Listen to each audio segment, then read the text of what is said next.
All right, welcome to the deep dive. We're diving into a really compelling stack of sources today, specifically a collection of key headlines and the underlying details from India's Daily Pulse for June 7th, 2025. It looks like a fascinating mix. It really is. Our mission in this deep dive is, well, to cut through the noise. We're going to unpack these headlines, try to understand the core information they contain, Get into the why and the how behind them. exactly, and extract the most important nuggets of insight they offer about the current state of affairs in India and also its ever-evolving global connections. Okay. Think of it as getting a rapid but still pretty thorough briefing on some of the most interesting and significant developments happening across a really diverse range of sectors. Yeah, I see sports, politics, international relations. Social issues, the economy, it's all in there. It's quite a lot to cover, but we're going to go deep on each point, connect the dots where they exude within the source material. Sounds good. So settle in, lean back, and let's explore this stack of insights together.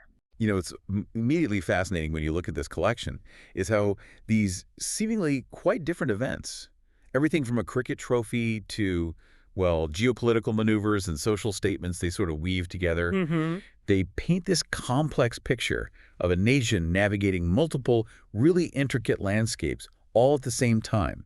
Each headline, while, distinct in its immediate focus, offers a specific window. A window into India's current path. Exactly. Its trajectory, its challenges, and its aspirations, particularly on the world stage. Okay, let's jump right in then. Our first headline is a truly significant one, I think, for cricket enthusiasts. It marks a major, almost historic shift in the long-standing England-India cricket rivalry. The new trophy. Yes, this involves the introduction of a brand new trophy.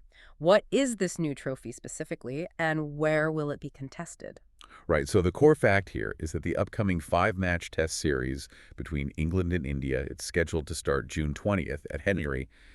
It won't be played for the Patowdy Trophy anymore, at least not when the series is hosted in England. Yep. Instead, it'll be contested for the newly introduced Tendulkar-Anderson Trophy. It's a direct replacement for the Patowdy Trophy, but only for the series played in England. The name itself is so powerful, the Tendulkar-Anderson Trophy. It honors two absolute legends, Sachin Tendulkar from India and James Anderson from England.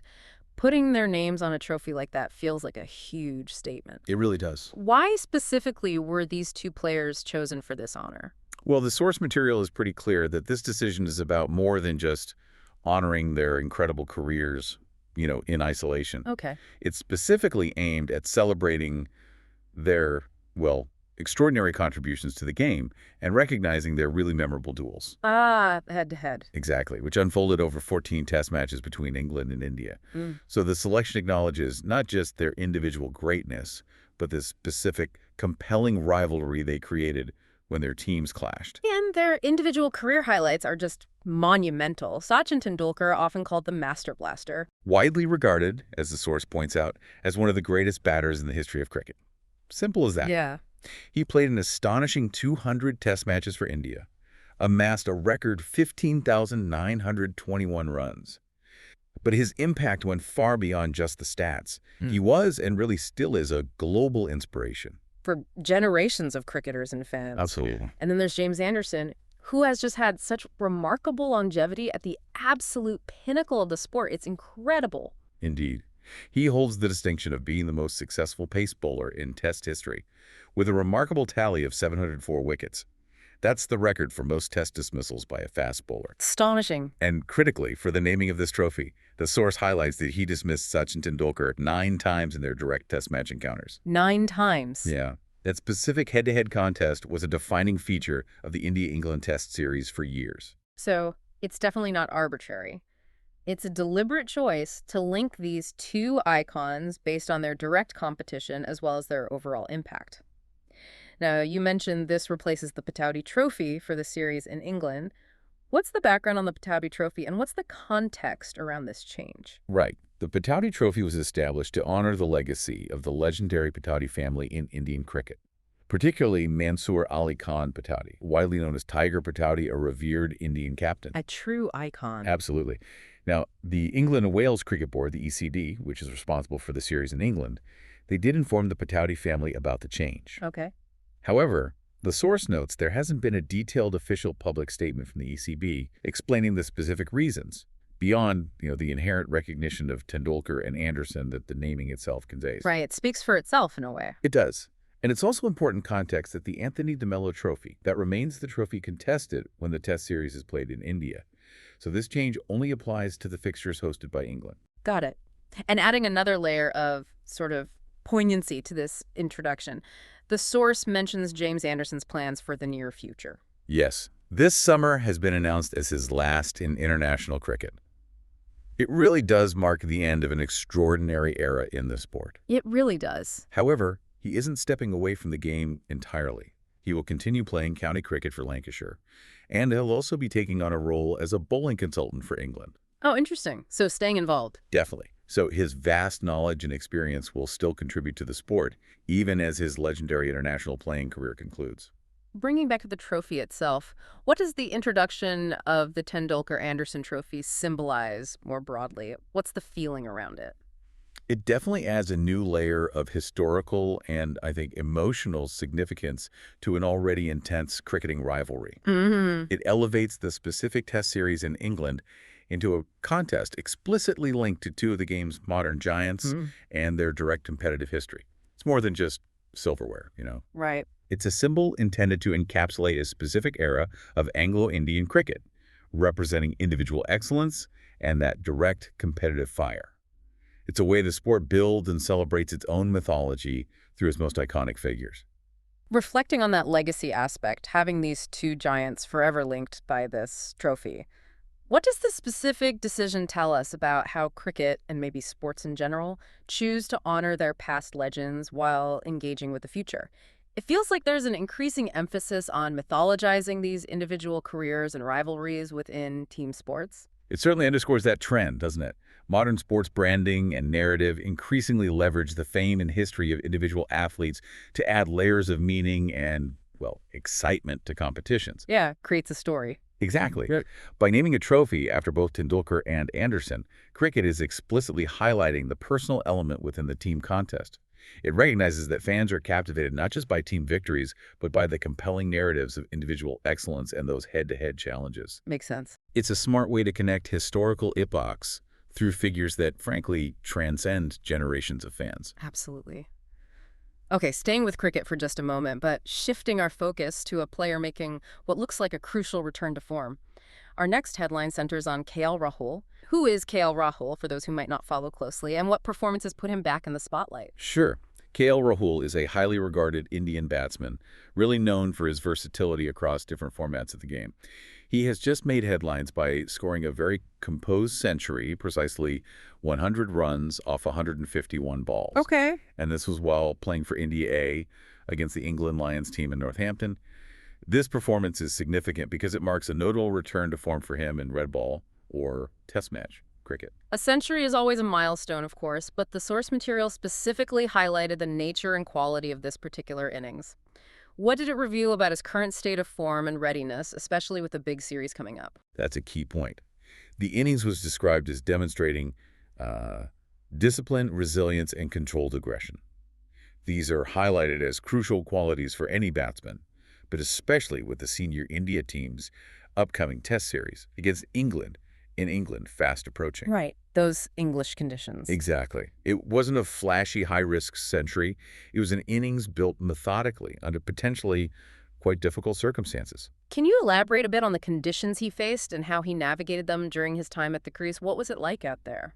Well, the source noted that the conditions were overcast, which, as you know, typically favors seam and swing bowling in England. Big challenge. Definitely. He was also facing a fresh England Lions pace attack that included the experienced international bowler Chris Woakes. So Rahul started cautiously, reflecting that initial discipline took 102 balls just to reach his half-century. Patient. Very. Then he accelerated, shifted gears, and displayed more attacking stroke play, including his well-known elegant cover drives, to reach his 100 off 151 balls in the end. And his century came after the team faced some early pressure in their innings. They were in a bit of trouble. Yes, that's important context. India A had lost their openers, Yashasvi Jaiswal and Abhimanyu Eswaran, relatively early in the innings. Both fell LBW to Chris Woakes within the first 11 overs. Ouch. Yeah. So Rahul came in with the score at 24 for 2, meaning he had to play a significant role not just in scoring runs, but in stabilizing the innings and building a platform. A lot of responsibility. And he was involved in some key partnerships that helped achieve that stability. Crucial partnerships indeed. First, he shared an 86-run stand with Karun Nair, and the source points out that Nair himself had also recently scored a double century in the first unofficial test against the same England Lions side, so others were finding form too. Good sign. Definitely. Even after Nair was dismissed, again by Wokes, Rahul continued to anchor the innings. He built a really significant 121-run partnership with the wicketkeeper batsman Dhruv Jurel. Jurel's contribution is noted as a fluent 52 runs off just 87 balls, so he provided valuable support and momentum at a really key stage. Were there any other notable contributions to the India? A total after Rahul reached his century and was eventually dismissed? Did the tail wag at all? Yes. After Rahul was dismissed, the lower order did contribute. Nitish Kumar Reddy, for instance, chipped in with a valuable 34 runs. Useful runs. Very useful. These contributions helped reinforce India A's position and ensured they ended day one in a strong position, aiming to build further on day two with Tanuj Koshin and Anshul Kamboj at the crease. And for the England Lions bowlers, who stood out? Chris Wokes was clearly the most effective bowler for the England Lions, taking 3 wickets for 50 runs. Showed his experience. George Hill also managed to pick up 2 wickets. So India A finished day one at 348 for 8, a commanding position built significantly on Rahul's century. With that crucial test series against England coming up, what does this particular performance from KL Rahul mean for the senior India team? Why is this maybe more than just 1 century in a practice match? Oh, this performance is hugely significant because it signals a very timely return to form for Rahul, especially in a format where he hasn't played much recently. Right. It sends a strong message to the selectors and the team management, boosting India's batting prospects for what will undoubtedly be a challenging test series in English conditions. It reaffirms his capability and credentials in the longest format of the game, showing he can handle the pressures and conditions required at the highest level. So it really puts him back in the frame. Absolutely. Coming just before the series, it makes him a strong candidate for inclusion and provides a valuable option in the batting lineup. It truly feels like a statement century delivered at a critical moment. Okay. Okay, let's shift gears entirely now, moving from the cricket field to the complex arena of international geopolitics. Our next headline involves a delicate and rather tense relationship between Canada and India. What's the core news regarding Canada's G7 summit? Right. The core fact is that the current Canadian Prime Minister, Mark Carney, has extended an invitation to Indian Prime Minister Narendra Modi to attend the upcoming G7 summit. Okay. This high-profile meeting is scheduled to take place in Kananaskis, Alberta. And what makes this invitation particularly noteworthy or maybe complex is that it's happening despite significant ongoing tensions between the two nations. Can you elaborate on the source of that tension? Absolutely. As the source clearly outlines, the invitation comes despite lingering and very serious tensions stemming from the killing of Hardeep Singh Nijjar back in 2023. Right. Nijjar was a Canadian Sikh separatist activist, and Canada has publicly leveled serious allegations suggesting links between Indian government agents and his murder. So a very fraught background. Extremely. Given that very sensitive backdrop, how did Prime Minister Carney justify extending this invitation to the Indian leader? What was the reasoning? According to the source, during the phone call in which he formally extended the invitation, Prime Minister Carney specifically emphasized India's crucial and expanding role in global supply chains. Ah, the economic angle. Exactly. And its importance as an economic partner for Canada. This suggests that, from the Canadian government's perspective, as cited here, the economic and strategic imperatives related to India's global position are significant factors influencing this diplomatic decision, even amidst the political difficulties. However, this decision has clearly faced considerable backlash, particularly within Canada itself. It has indeed. The World Sikh Organization of Canada, for example, was very vocal in its opposition. They had explicitly urged Carney not to invite Prime Minister Modi. Why specifically? Specifically citing their deep concerns regarding the allegations of India's involvement in Nijjar's assassination.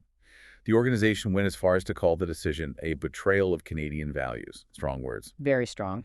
They also pointed out the sensitive timing the summit apparently coincides with the second anniversary of Nijjar's death, which just adds to the controversy. Let's briefly recap the history of these tensions, just sticking strictly to reporting the facts and stated positions as they appear in the source material. maintaining impartiality here. Okay.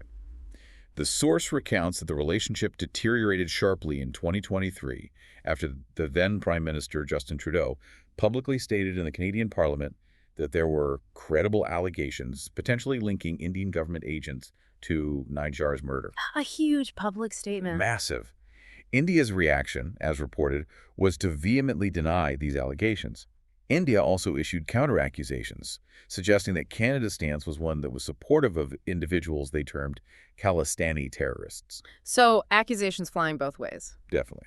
The situation saw further development in 2024 when 4 Indian nationals were arrested in Canada in connection with Nijar's death.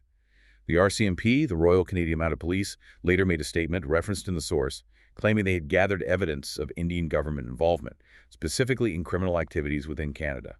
It's important we stick to that precise phrasing used by the RCMP as reported. Understood. What has Prime Minister Carney's position been regarding these allegations and the ongoing investigation? How is he handling it?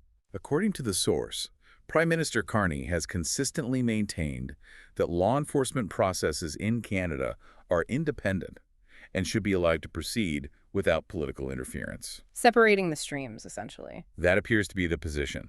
It seems intended to separate the ongoing police investigation and judicial proceedings from the diplomatic decisions related to engaging with key global leaders. And the source mentions expert opinions on Canada's approach. What do they suggest Canada should do? The source highlights that various experts argue that Canada, despite the tensions, must find a way to reset or manage its relationship with India. Why? Simply due to India's growing economic and geopolitical significance on the world stage. Former Canadian Prime Minister Stephen Harper is even mentioned as having advocated for cultivating stronger ties with India.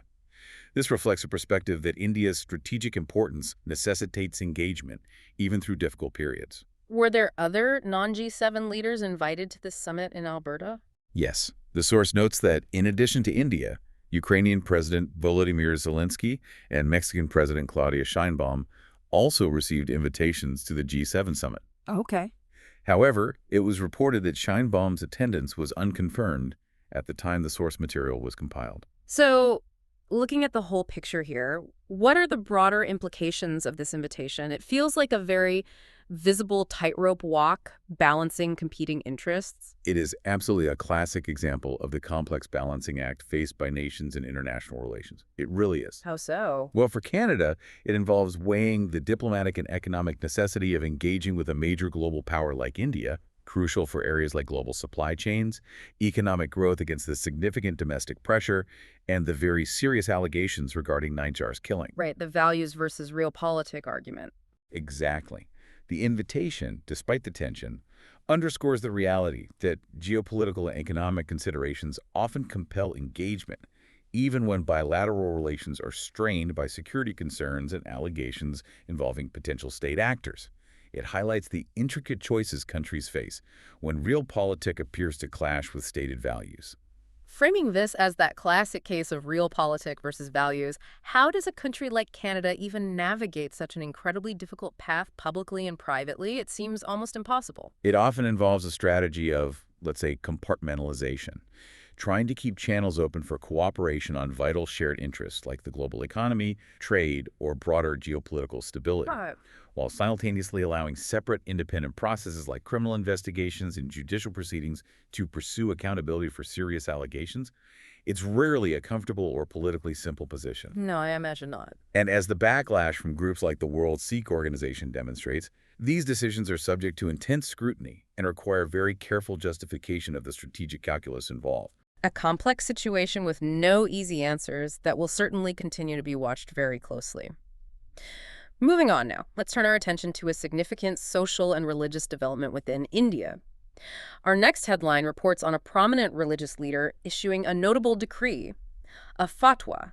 What precisely has the chief imam done? Okay, Chief Imam Umar Ahmed Ilyasi, who holds the influential position as the head of the All India Imam Organization, has issued a fatwa. And just to clarify, a fatwa is? It's a non-binding but generally authoritative religious decree or legal opinion given by a qualified religious scholar.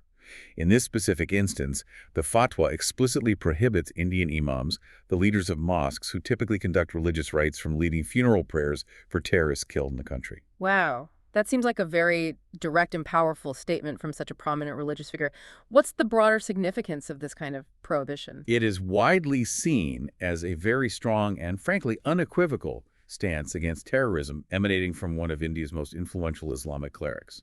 By prohibiting imams from performing funeral prayers, the janazah prayers, which are a significant religious rite for Muslims, the fatwa sends a clear message of dissociation and condemnation from the mainstream religious community towards individuals who commit acts of terrorism. It sort of denies them that religious legitimacy. Exactly. It denies the religious legitimacy of such acts and those who carry them out.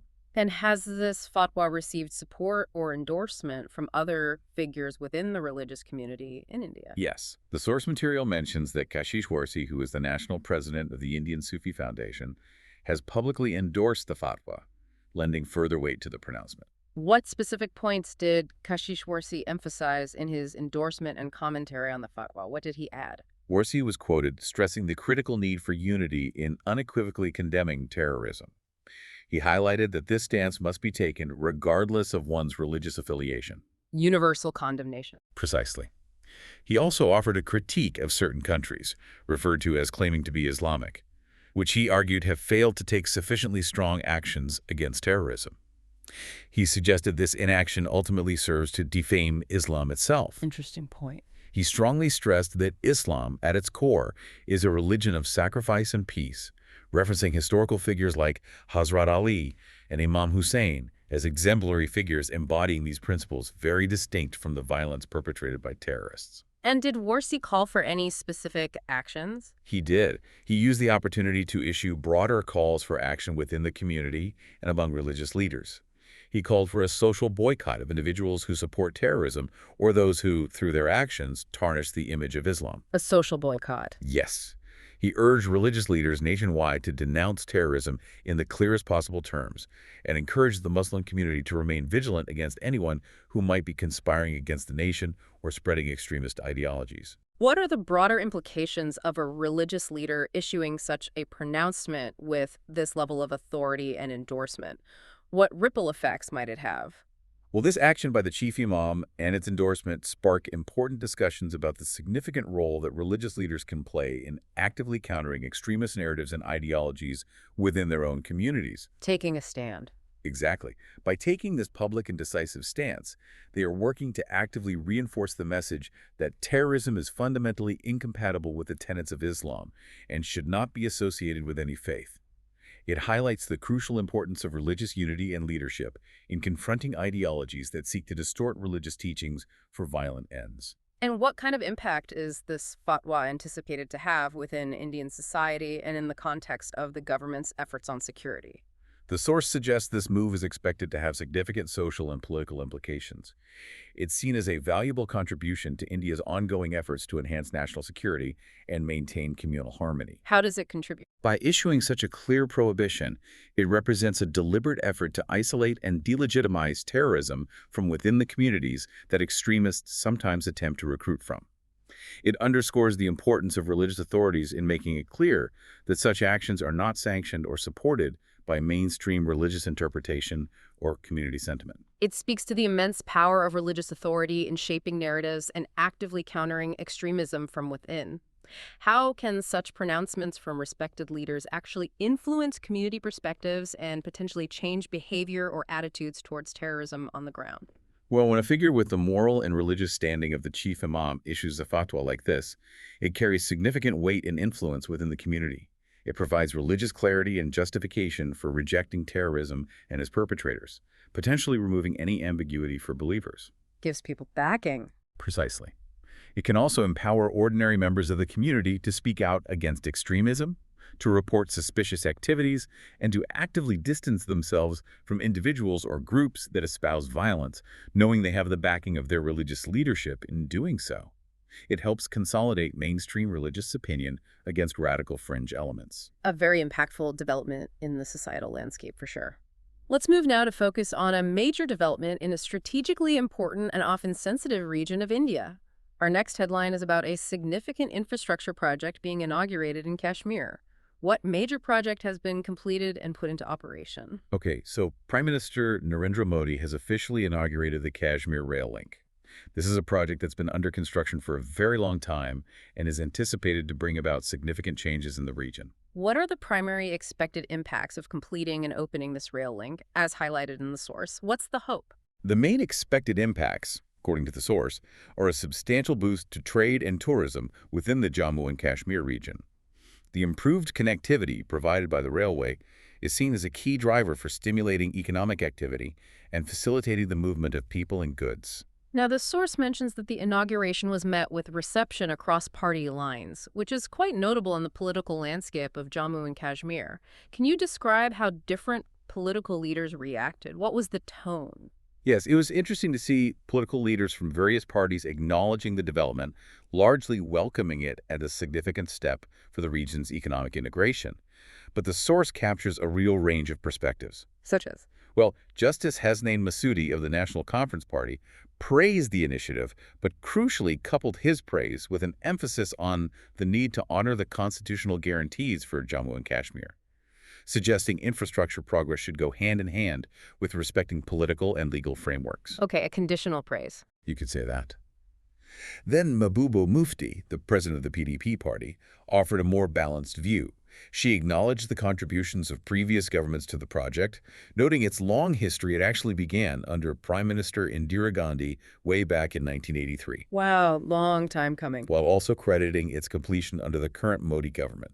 She also specifically appreciated Prime Minister Modi's recognition, made following a recent terrorist attack in Pahalgam, that Kashmiris have rejected terrorism. Interesting nuance there. Then you have Wahid Para, an MLA from Pulwama, who offered perhaps the most ambitious framing.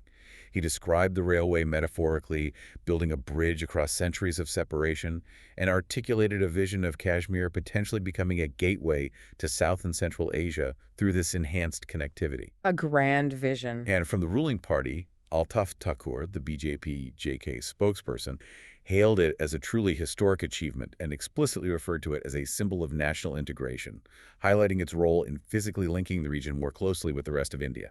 And any dissenting or different views? Well, adding another distinct voice, Mirwais Umar Farooq, the chairman of the Hurriyat Conference, a separatist political alliance, he welcomed the rail link but added a plea for Prime Minister Modi to release political prisoners as a goodwill gesture. Okay. His perspective was that while infrastructure is important, human connections and trust building, represented by such gestures, ultimately matter more. That collection of reactions really underscores the complexity of the region, doesn't it? A physical connection is built, but it immediately prompts discussions about political status, history, security, human rights. Can you tell us a bit more about the project itself? What did it involve? The project specifically refers to the Udhampur-Baramulla railway line, and the source highlights that constructing this line involved spanning incredibly challenging mountainous terrain. It was a significant engineering feat requiring overcoming substantial geographical obstacles. So a major undertaking. Absolutely.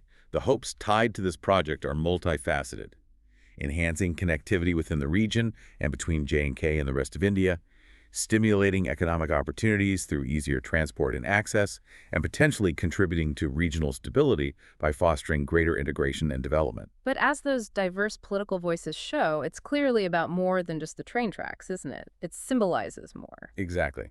While the physical completion of the rail link is a tangible sign of progress and development, the differing viewpoints captured in the source make it clear that for many stakeholders, discussions about Kashmir's future are inextricably linked to ongoing calls for political reconciliation, addressing historical grievances, building trust between the government and the populace, and ensuring fundamental rights and freedoms. So the project becomes a focal point for those discussions. Right. It serves as both a symbol of tangible progress and a potent reminder of the deep, complex political and human aspects of governance in this region. So it's a physical connection being built that is also prompting or maybe highlighting the need for broader discussions about political, human, and historical connections. What does this project represent on those multiple levels simultaneously? Well, on one level, it undeniably represents the state's commitment to investing in and physically and economically integrating the region. It's a symbol of development reach and national unity through infrastructure. Okay.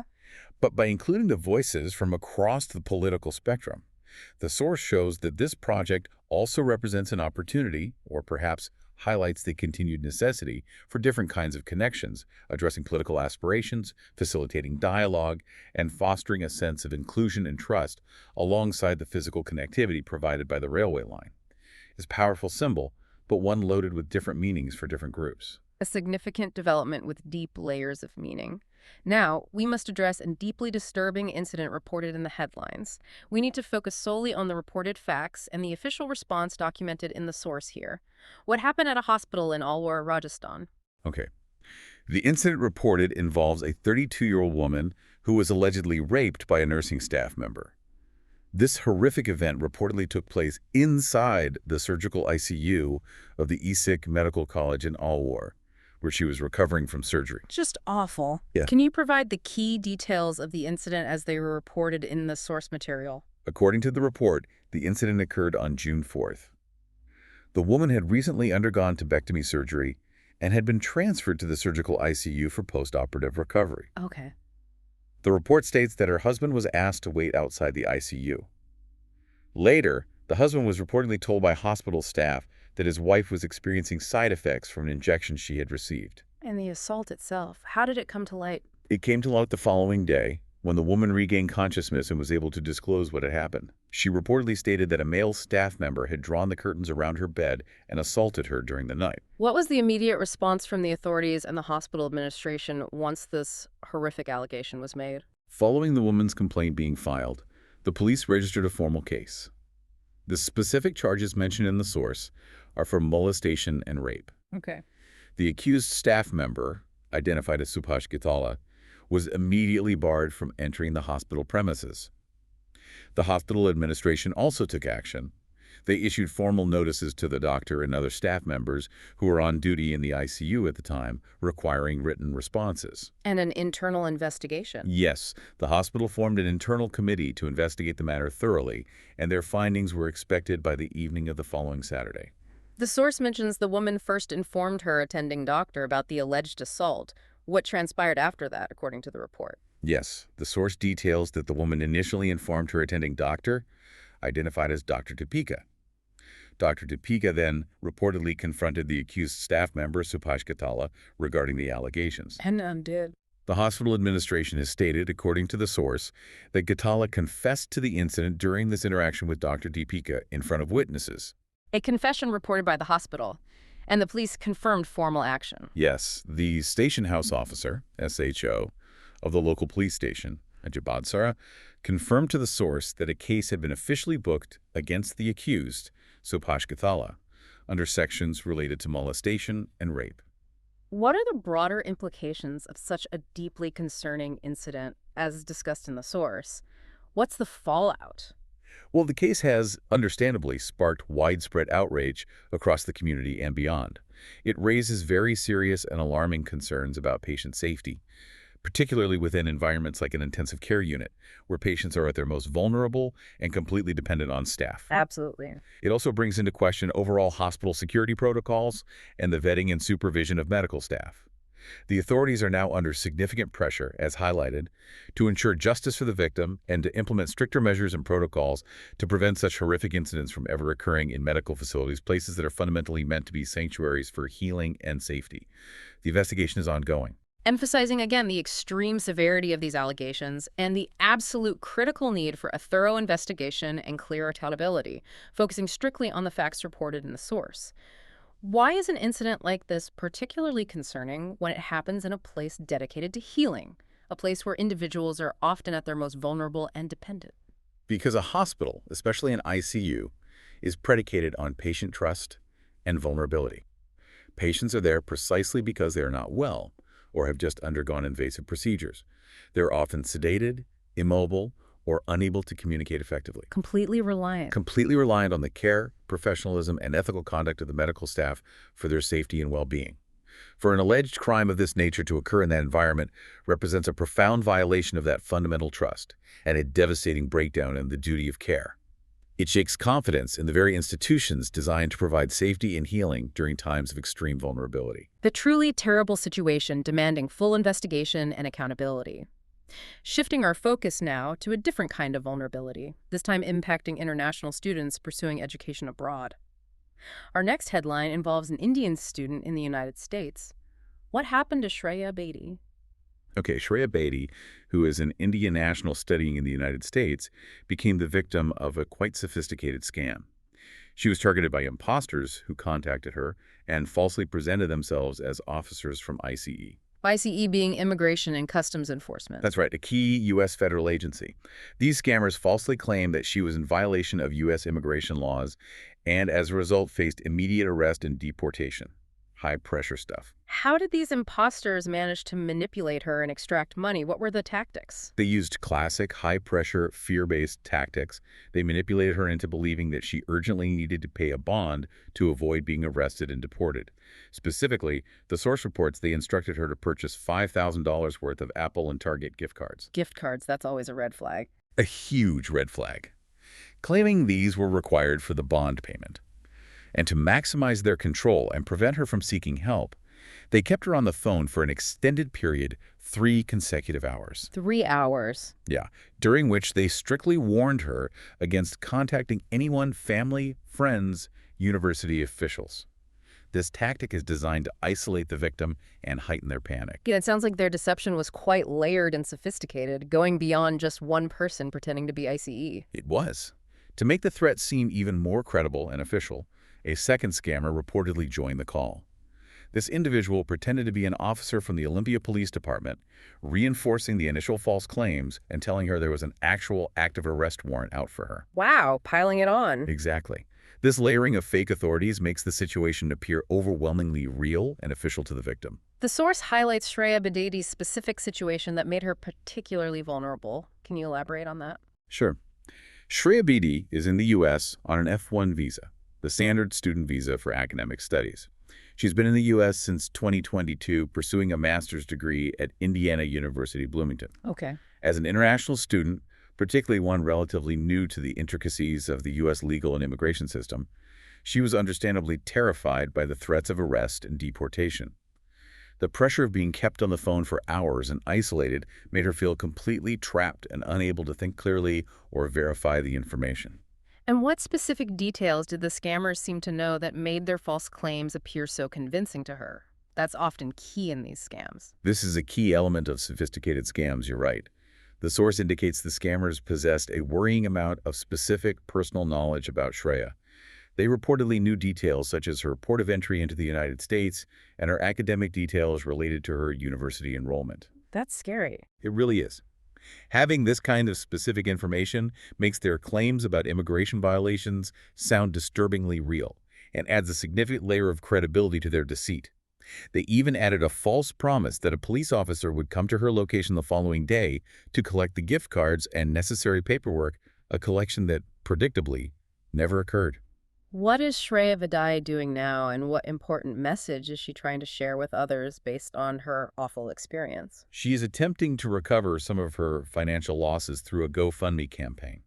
Crucially, and very commendably, she is actively working to raise awareness and warn other individuals, particularly international students, about these types of scams. Using her experience to help others. Exactly. She's sharing her traumatic story precisely to help prevent others from falling victim. And what's the key advice coming out of this?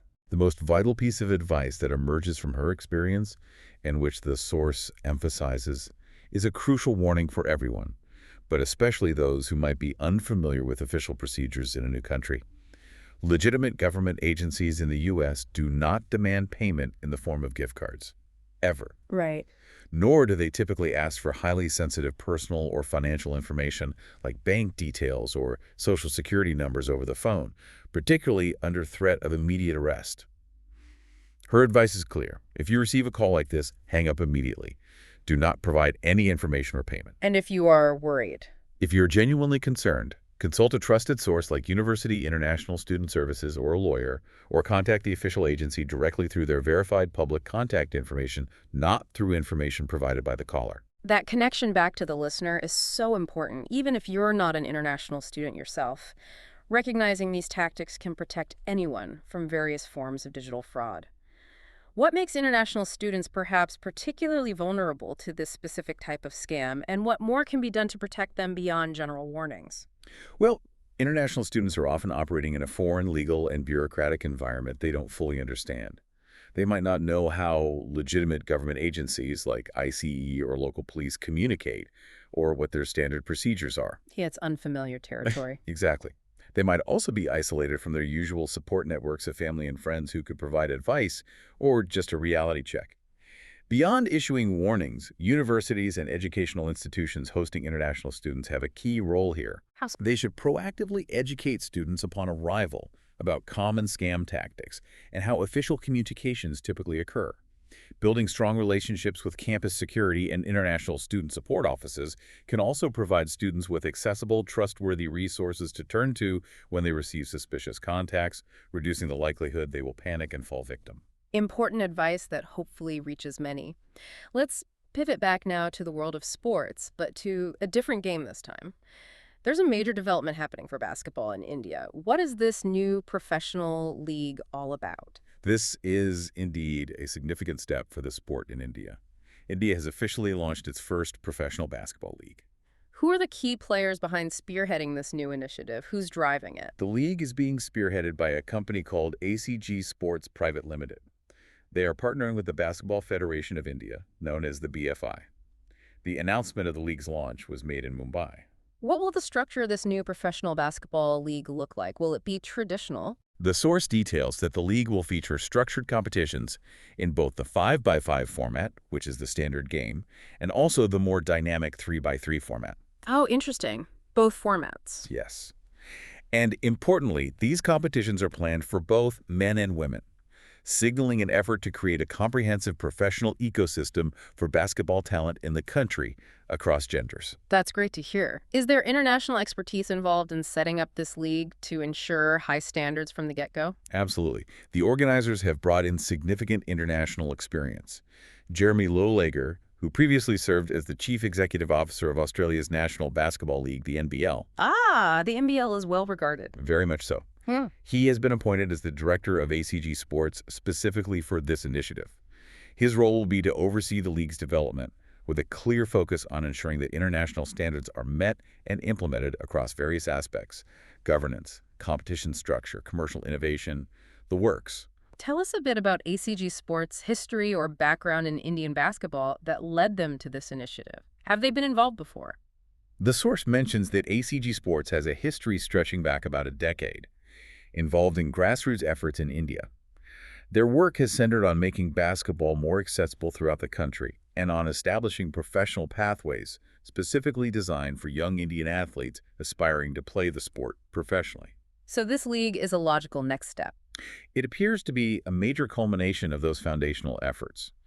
And a particularly ambitious component of this new initiative is the development of India's first fully residential high-performance center dedicated to basketball. A dedicated center. Yes, and this center is scheduled to launch within the next year. What kind of facilities and training programs are envisioned for this high-performance center? What will it offer? The plans for the center, as detailed in the source, include world-class facilities designed to support elite athlete development.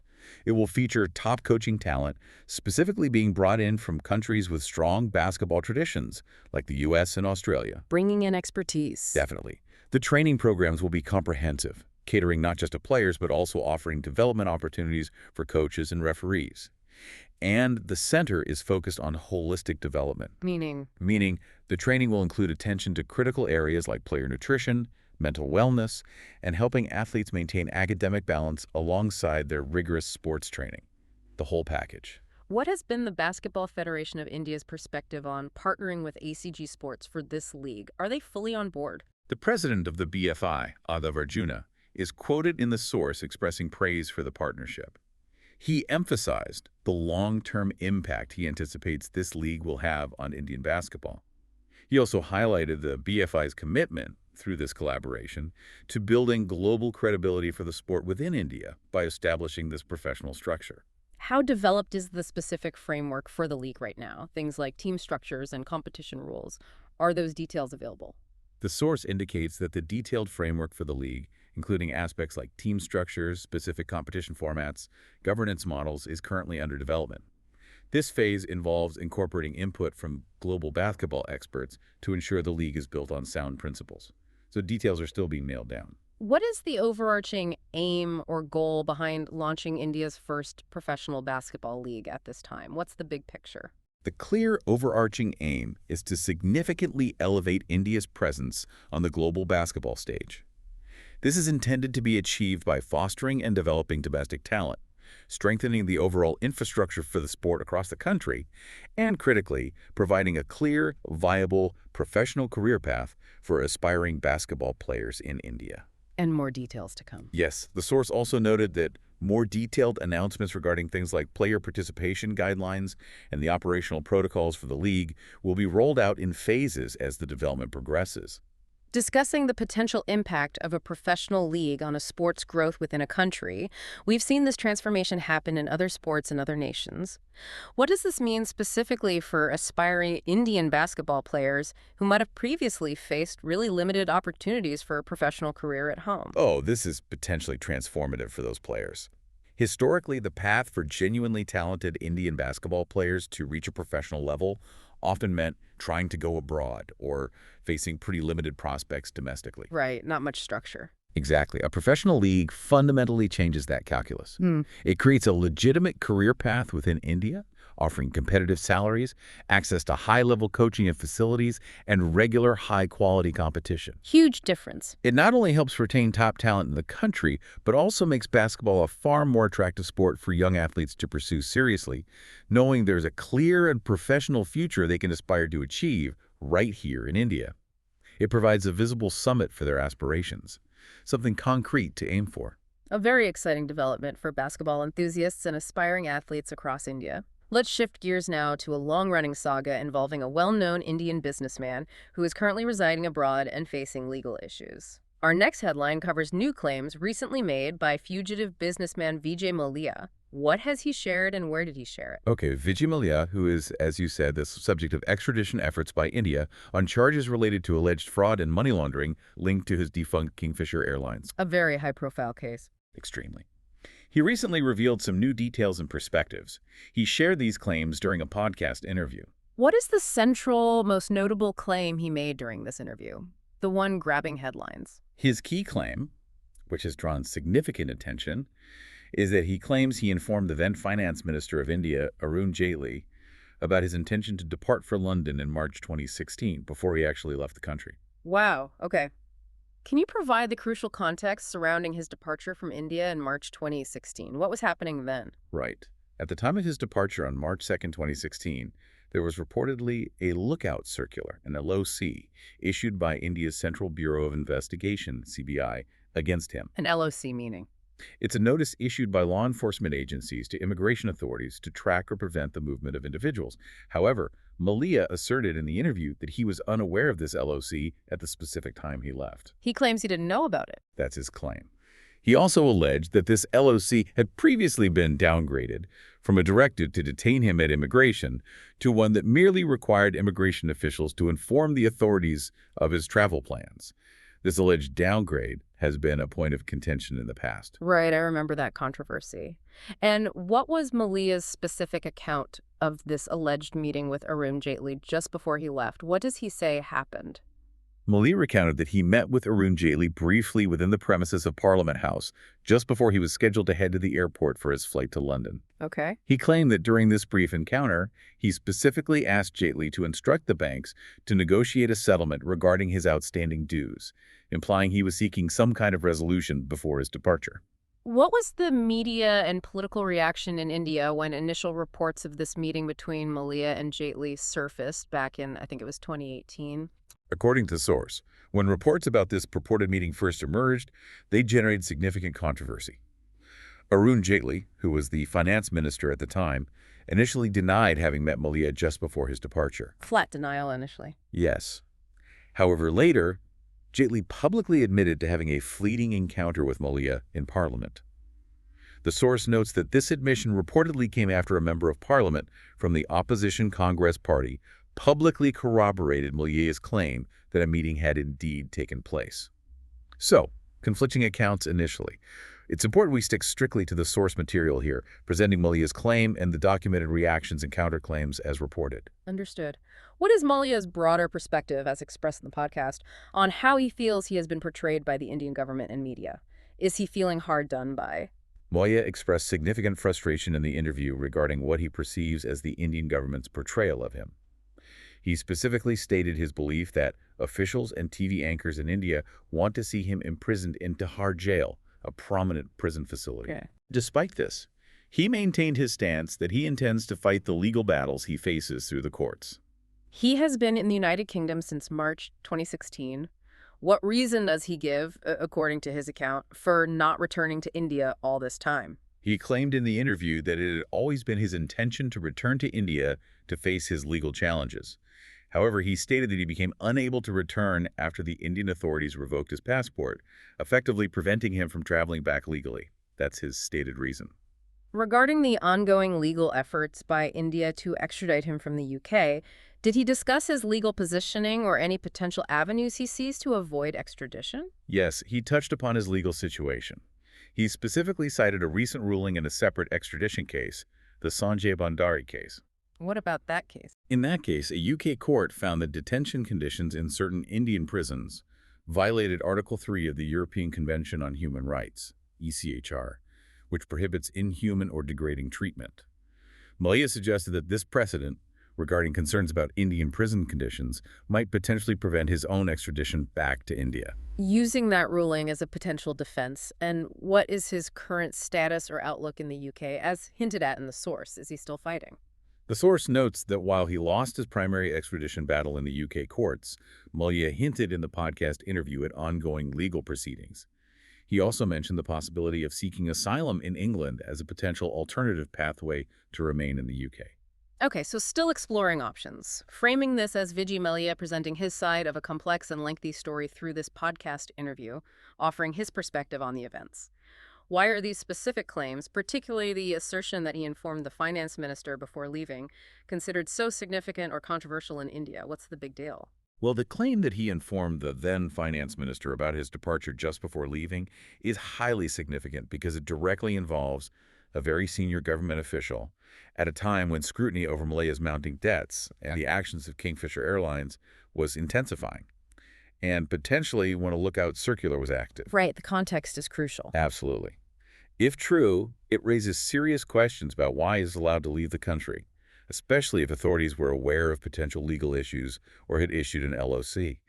The controversy is compounded by the differing accounts of the alleged meeting Mallya's claim of informing Jaitley and seeking intervention, Jaitley's initial denial, and subsequent admission of a fleeting encounter. It creates uncertainty. Exactly. It touches upon allegations of potential political influence, preferential treatment, or official foreknowledge at high levels, making it a politically charged and highly debated point in India surrounding his departure and subsequent fugitive status.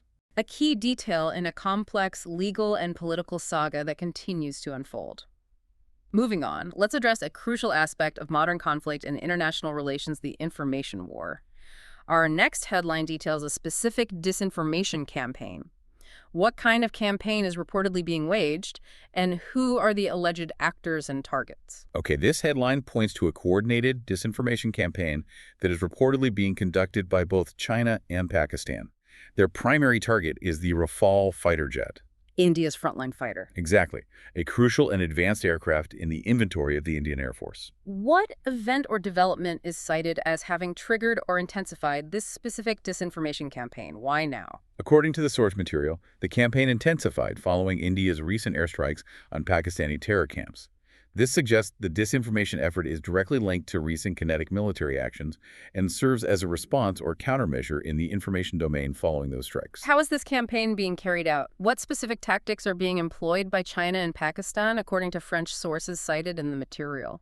According to the French sources referenced, the campaign involves the circulation of fake news and misleading videos across various platforms. The objectives behind these tactics are multi-pronged. Such as? They aim to actively damage the reputation and perceived effectiveness of the Rafale jet, to promote competing military aircraft models, specifically mentioning China's J-10 jet as an alternative, and more broadly, to undermine India's important defense partnership with France, which is the manufacturer of the Rafale. trying to sow doubt. Can you give us specific examples of the false claims that were cited as being part of this disinformation campaign? What kind of things were they saying? The source mentions several specific pieces of misinformation being circulated. One prominent false claim was that 3 Rafale jets belonging to the Indian Air Force had been shot down during recent operations. Wow, that's a big claim. Huge. Another specific piece of misinformation cited was the claim that Indonesia was reconsidering or canceling its previous agreement to purchase Rafale jets from France. And how does the source material counter or debunk these specific false claims? Is there evidence against them? The source provides direct counter-evidence. Regarding the claim about Indonesia reconsidering its purchase, the source states that France and Indonesia had recently signed a letter of intent for the acquisition of additional Rafale aircraft. So the opposite is true. Exactly. Which directly refutes the notion that Indonesia was reconsidering its existing order. On the claims of Rafale jets being shot down, the source cites Indian government sources who dismissed these allegations as false and confirmed that Rafale aircraft were used effectively and successfully in both the May 7th strikes targeting terror camps and in subsequent operations conducted on May 9th and 10th against Pakistani air bases. The source also notes how this misinformation spread beyond its points of origin. How did that happen? Yes, it highlights the concerning aspect of how misinformation originating from Chinese sources was able to spread and gain traction beyond regional platforms, reaching Western social media platforms such as X, formerly Twitter. So it jumps platforms. It does. A specific example given was fabricated reports that initially appeared on Chinese blogging sites, falsely claiming that France had requested India cease using Rafales in combat operations. These false reports were then amplified and circulated on Western social media, showing the interconnected nature of the modern information environment. It doesn't stay contained. The source mentioned Indian officials' perspective on the recent operations. Were any tactical lessons acknowledged on India's side? Yes, according to the source, Indian officials did acknowledge that there were initial tactical mistakes made during the May 7 strikes. However, they also emphasized that crucial lessons were quickly learned from these initial errors, which informed and led to more decisive and effective retaliatory actions in the subsequent operations on May 9th and 10th. Learning and adapting. What does this detailed account of a coordinated disinformation campaign highlight about the current state of geopolitics and military engagement? It feels like another battlefield. It starkly highlights that modern geopolitical competition and conflict are not confined solely to military action or economic measures. Information warfare is an integral and crucial component. Adversarial states are actively engaged in sophisticated efforts to manipulate narratives, influence international perceptions, and undermine a nation's military capabilities, alliances, and technological advantages through deliberate propaganda and the spread of false information. And it's hard to fight back against. It underscores the significant challenge faced by governments and societies in effectively combating disinformation, particularly when it originates from state actors and targets sensitive areas like defense and international relations. Adversarial states are increasingly leveraging the global information ecosystem to shape perceptions, sow doubt, and advance their strategic interests through coordinated propaganda efforts that can quickly reach a global audience. Framing this as a case study in how information warfare operates in tandem with military action, why is controlling the narrative about military equipment, like specific fighter jets, considered so critically important in the context of modern international relations and defense strategy? Why does it matter what people think about a jet? Controlling the narrative about the capability and effectiveness of key military assets like fighter jets is absolutely critical because it has direct impacts on multiple levels. It influences a nation's perceived military strength and deterrence capabilities. If a jet is widely believed to be ineffective or vulnerable due to disinformation, it can erode an adversary's fear or respect. Weakens deterrence. Exactly. It impacts the confidence of a nation's allies who rely on its military power. It affects the global marketability and sales of defense equipment for the manufacturing country. If adversaries can successfully plant seeds of doubt about reliability or performance through disinformation, Then what? they can potentially weaken a nation's standing, create friction within its alliances, and even influence future defense procurement decisions by other countries looking to buy military hardware. It's a strategic effort to shape the psychological, diplomatic, and economic terrain alongside any physical conflict. A truly important reminder of the multiple fronts in modern competition. Finally, let's conclude our dive into the headlines by looking at a crucial area for future economies, technological development, and national security critical minerals. What is India doing in the rare earth mineral sector, according to the sources? Okay, India is actively taking a significant strategic step to enhance its supply chain security and address global market dominance issues. It's doing this by collaborating with 5 nations in Central Asia: Which nations? Kazakhstan, Kyrgyzstan, Tajikistan, Turkmenistan, and Uzbekistan. This collaboration is focused on exploring and potentially developing sources of rare earth and other critical minerals. And how is this being formalized? It's being formalized through a platform called the Rare Earth Forum, which recently held its second meeting. What is the explicit motivation behind this specific collaboration with Central Asian nations in the critical minerals sector? What's the driving force? The clear and stated motivation for this initiative, as outlined in the source, is to counter the significant dominance currently held by China in the global rare earth market.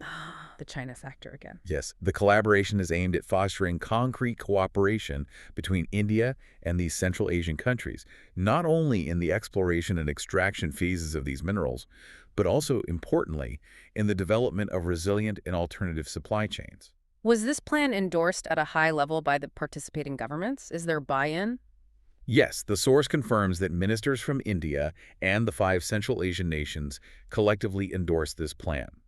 This endorsement took place during the 4th iteration of the India-Central Asia Dialogue. The ministers specifically emphasized during their discussions the critical need for developing alternative sources for these essential minerals, highlighting the strategic importance of this initiative. What was the specific view expressed by India's Minister for Coal and Mines, G. Kishan Reddy, regarding this collaboration and India's broader strategy?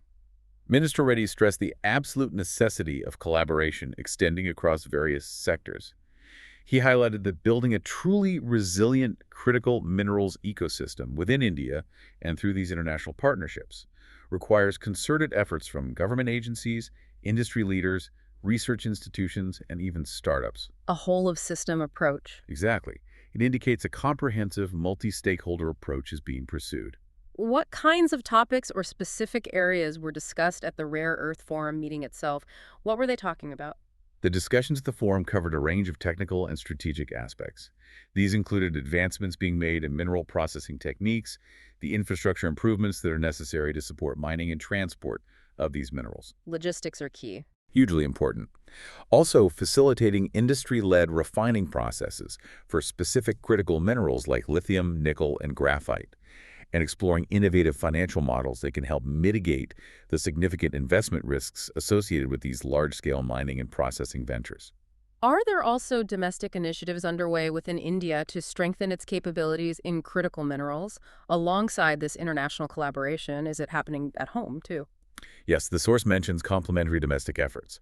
The National Critical Mineral Mission in India has launched something called the NCMM Outreach Forum, specifically aimed at enhancing India's capabilities and ecosystem for critical minerals within the country itself. Additionally, Hindustan Copper Ltd., a public sector undertaking, has signed a Memorandum of Understanding, MU, with Rights Ltd., another public sector entity. The purpose of this MU is to actively secure a supply chain for critical minerals. This will involve joint activities across the entire value chain: exploration, extraction, refining, and production conducted potentially both in India and abroad by leveraging the combined technical and financial strengths of the 2 companies. How does India's push in this area align with broader global trends and concerns? Is India alone in this? Not at all. India's proactive move in critical minerals aligns very directly with growing global concerns about supply chain vulnerabilities. Many countries are increasingly worried about their heavy dependence on a limited number of sources, particularly China, for the processing and supply of many rare earth and critical minerals essential for modern industries and technologies. So it's a global concern. Very much so. The overall goal driving these initiatives for India is clear: to reduce its dependence on China for these vital resources and significantly strengthen India's overall position in the critical mineral sector. By pursuing these international partnerships and simultaneously boosting domestic capabilities and innovation, India aims to establish a more sustainable, secure, and self-reliant industry for rare earths and other critical minerals. Highlighting the strategic importance of rare earth minerals in today's tech-driven and defense-reliant world, they are absolutely essential components in everything from consumer electronics and EV batteries to renewable energy infrastructure and advanced military systems. Why is diversifying supply chains in this specific area considered such a critical geopolitical and economic move right now for a country like India? Why is it so important? Because control over the supply chain for critical minerals translates directly into significant leverage in both the global economy and geopolitical power dynamics. China's dominant position, particularly in the processing stage, creates a single point of potential vulnerability for any nation heavily reliant on these minerals. A choke point. Precisely. It also provides China with a potential tool for economic or political pressure. For India, and indeed for many nations globally, securing alternative, reliable sources and developing robust domestic processing and refining capabilities for critical minerals is not just a matter of economic opportunity, it's a fundamental strategic imperative. For security. For national security, for fostering technological independence, ensuring industrial competitiveness, and building resilience against potential supply disruptions in an increasingly interconnected but also competitive and unpredictable global environment. This collaboration with Central Asian nations is a very direct and strategic response to that perceived vulnerability and the need for supply chain security. And with that, wow, we've journeyed across a remarkable breadth of topics today, touching upon so many facets of India's current reality. We have indeed. We've explored everything from the strategic symbolism behind a new cricket trophy and the timely return to form of a key player.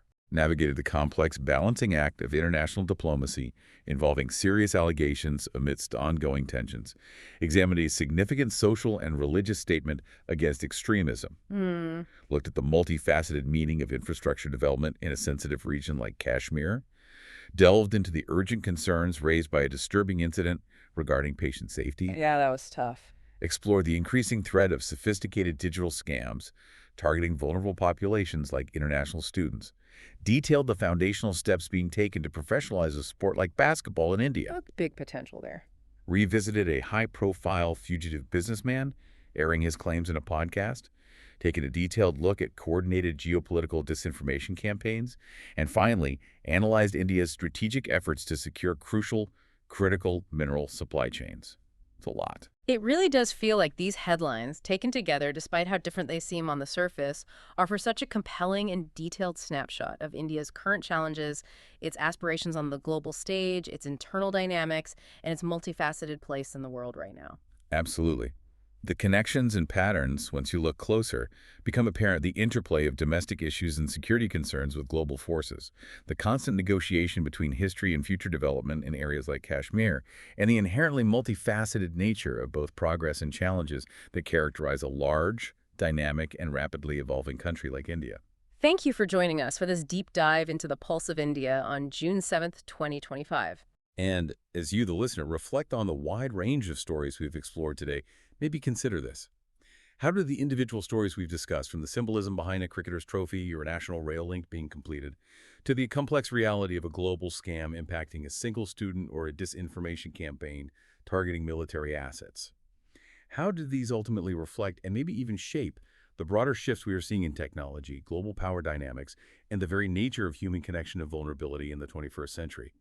Think about how these micro-events are not isolated, but are shaped by and in turn help shape the macro forces at play in our world today.